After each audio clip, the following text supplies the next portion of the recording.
spray testing. Salty spray testing. And the second one is the temperature and humidity testing.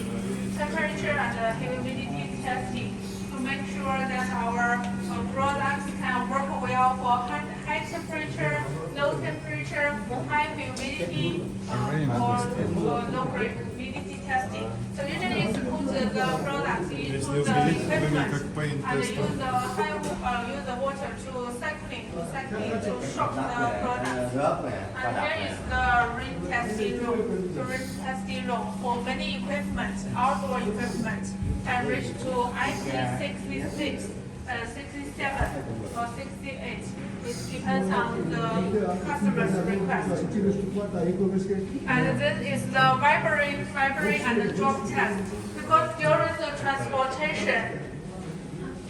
transportation, maybe non-transportation is very important for the products stable. So for the vibrate and the drop testing is simulated for the actual transportations, and you ensure that even long-distance translations, the components of the products never fall off.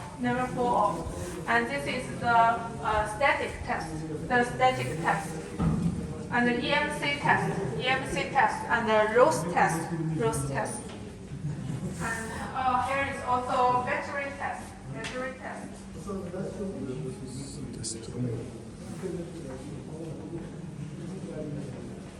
Any questions?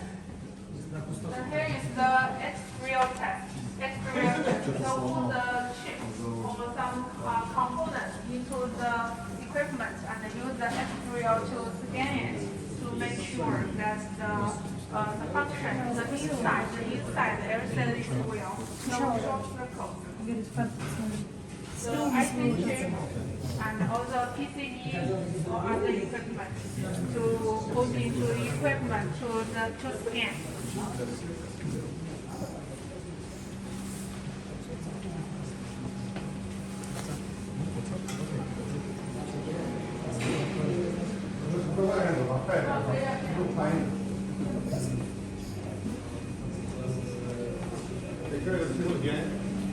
Do you need to use the washroom?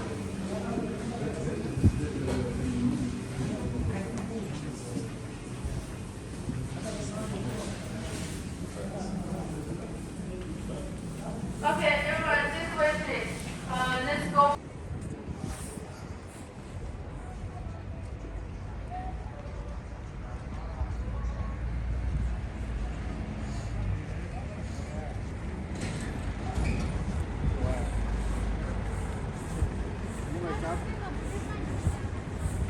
上我这边跟讲的，我这边讲啊。